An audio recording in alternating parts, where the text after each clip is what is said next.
Baik, Assalamualaikum, salam sejahtera, salam GBN, salam Malaysia, salam kuasa ketiga. Jadi jika audio jelas, boleh tolong maklumkan kepada saya dan share ramai-ramai. Juga pastikan anda scroll ke bawah Facebook Regi JC Rita Udin untuk menonton live-live sebelum ini, termasuk live semalam di mana saya membincangkan isu krisis beras dan juga ringgit yang telah mencapai tahap terburuk dalam tahun ini, malah mencapai tahap lebih buruk daripada sepanjang pentadbiran Ismail Sabri sebelum Parlimen bubar. Baik, hari ini saya hendak memperbetulkan fakta. Ya, saya menunggu lama untuk membuat live ini. Ini adalah sesi sekadar untuk menyampaikan fakta, memperbetulkan fakta.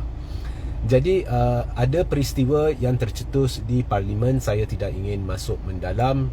Tetapi pendeknya, Anwar telah membuat satu fitnah tomahan terhadap seorang ahli parlimen pembangkang, khususnya ahli parlimen dari Putrajaya.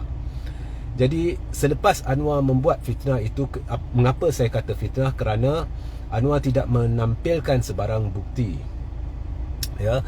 So ahli parlimen itu telah bangun dan telah minta Anwar tarik balik apa yang dikatakan. Anwar enggan tarik balik dan kemudian saya mendapati speaker telah berlaku tidak adil dan pelik, di mana speaker sekadar bertanya, Anwar, anda yakin tak apa yang anda beritahu? Anwar kata yakin. Jadi atas keyakinan itu, speaker telah membenarkan satu kenyataan yang boleh memudaratkan reputasi seorang ahli parlimen pembangkang tanpa sebarang bukti. Jadi pada atas dasar itu, ahli parlimen pembangkang itu telah bangun dan kata, kalau begitu saya yakin Anwar sekian-sekian. Dia telah beritahu satu perkara berkenaan dengan Anwar, dan ini sebenarnya berkait dengan satu sabitan, malah lebih dari satu sabitan mahkamah terhadap Anwar. So dia kata dia yakin Anwar begini, ya. Dia sebutlah. Okey. Jadi ini telah memarahkan Anwar, ini telah memarahkan malah saya lihat speaker. Jadi kalau ikut polisi speaker, penetapan speaker, kalau anda yakin, yakinlah, boleh sebutlah. Ini sebenarnya satu kesilapan besar oleh speaker. Tetapi yang pelik lagi, ahli parlimen itu telah dihukum dan diminta keluar dewan, sedangkan Anwar yang atas keyakinannya telah menuduh, memfitnah seorang ahli parlimen itu, kekal dalam dewan.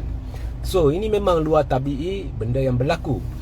Okey, itu tidak mengapa. Sebenarnya saya tidak pernah komen berkenaan dengan insiden itu. Saya tak minat pun nak komen berkenaan dengan insiden itu.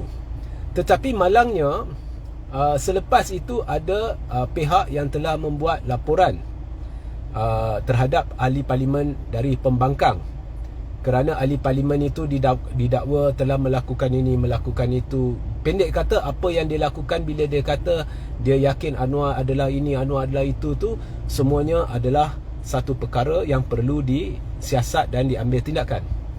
Ini pelik.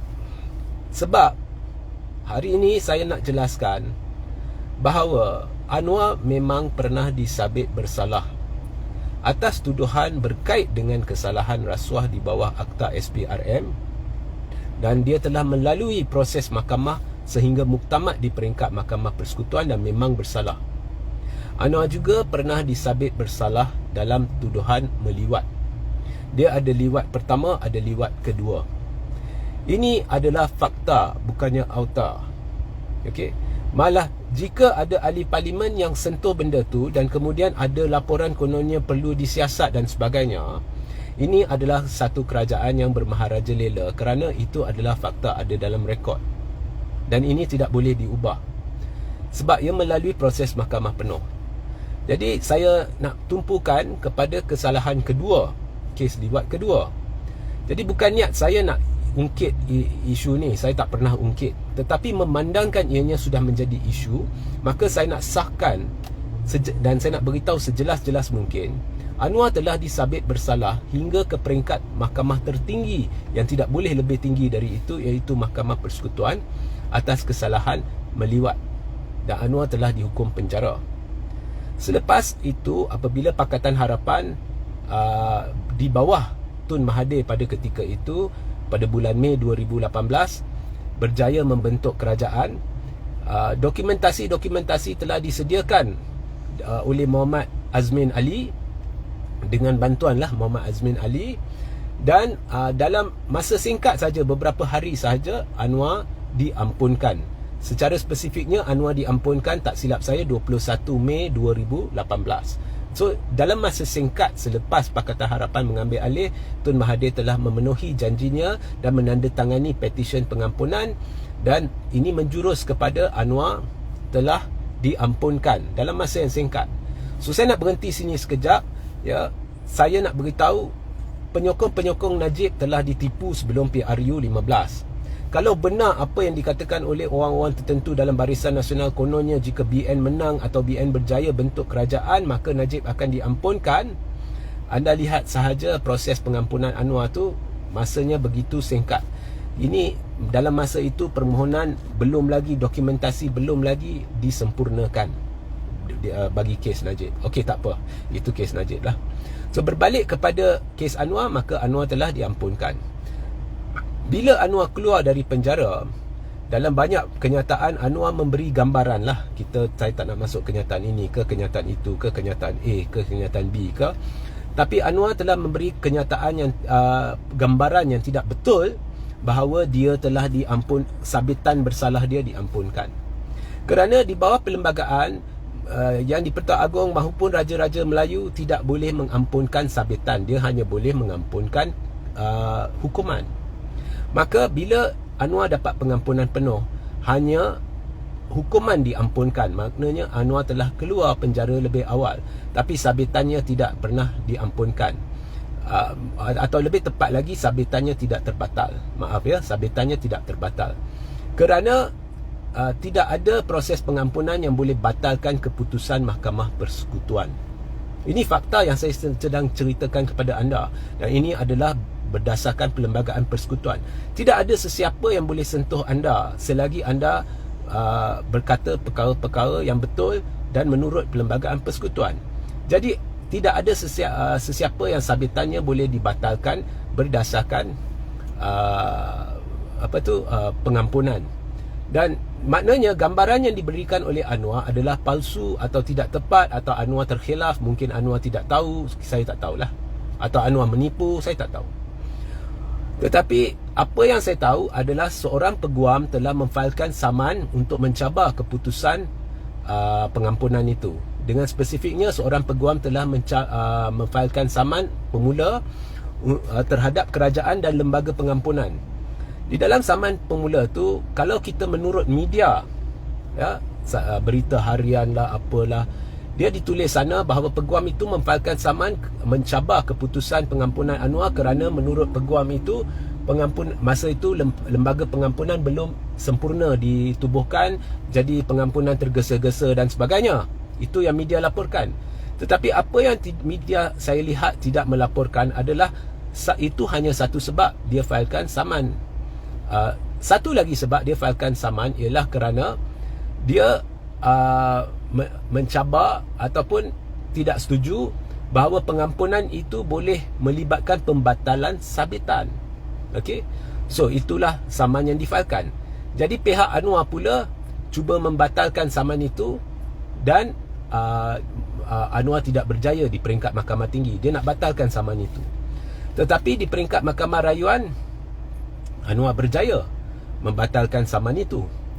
Dan ini seterusnya telah dibawa ke peringkat Mahkamah Persekutuan, dan Mahkamah Persekutuan juga membatalkan rayuan itu, tidak membenarkan rayuan itu. Jadi adakah ini bermakna apabila mahkamah tidak membenarkan rayuan itu, maknanya ia secara tidak langsung bermakna Anwar telah atau sabitan bersalah Anwar telah dibatalkan? Tidak.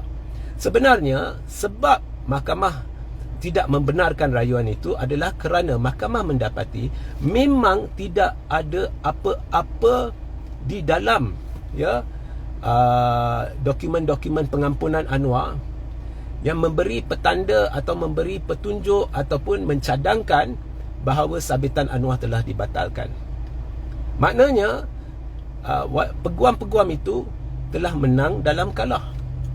Sebab secara tidak langsung proses itu membuktikan, menerusi pengakuan mahkamah sendiri, keputusan mahkamah sendiri, ataupun keterangan mahkamah bahawa tidak ada pembatalan sabitan Anwar ketika Anwar diampunkan. Sekaligus bermakna Anwar memberi gambaran palsu, ataupun dia terkhilaf, ataupun dia menipu, ataupun dia tidak tahu. Tetapi secara efektifnya, gambaran yang diberikan oleh Anwar ialah palsu. Kononnya pengampunan dia menyebabkan sabitan dia terbatal. Sabitan Anwar tidak pernah terbatal. Jadi atas rekod, faktanya adalah Anwar adalah seorang yang telah disabit bersalah kesalahan liwat dan telah menjalani hukuman penjara. Cuma tengah jalan dia telah diampunkan dan keluar penjara awal. Noktah. Selebihnya ada pihak yang buat laporan lah, nak siasat ahli parlimen itu semua bagi saya wayang. Kerana benda tu tidak boleh pergi ke mana. Ya, siasat tang mana pun, benda tu maju kat mana pun, ianya akan mati kat situ. Sebab apa? Sebab anda tidak boleh ubah sejarah. Jadi saya lihat ada pihak-pihak cuba menimbulkan persepsi dengan mengambil tindakan terhadap ahli parlimen Putrajaya lah, mengambil tindakan sana sini, orang yang cetuskan atau bincangkan isu polemik liwat ini ya. Seolah-olah fitnah sedang dilakukan terhadap Anwar. Tidak. Sebenarnya apa yang dikatakan oleh pihak tertentu betul. Anwar disabit bersalah liwat dan itu tidak berubah. Ianya sudah sampai ke peringkat mahkamah tertinggi, dan apabila Anwar diampunkan, dia hanya diampunkan atas kesalahan, bukannya atas sabitan. Maknanya sabitan itu tidak terbatal. So ini fakta. Okey. Dan saya walaupun tak pernah sentuh isu liwat ni, sebab awal-awal bila Anwar jadi Perdana Menteri, saya dah beritahu kita kena lihat ke hadapan dan lupakan benda tu. Tetapi hakikatnya, bila ada orang begini yang mentadbir negara, kita tidak boleh lari dari fakta bahawa ini akan menghantui pentadbiran negara. Dia memang tidak sesuai jadi Perdana Menteri. Itu fakta. So jangan terkeliru, jangan tertipu, dan jangan termakan dengan perang persepsi palsu yang sedang dimajukan oleh pihak tertentu. Sehingga kita berjumpa sebentar lagi. Assalamualaikum, salam sejahtera, salam GBN, salam Malaysia, salam kuasa ketiga.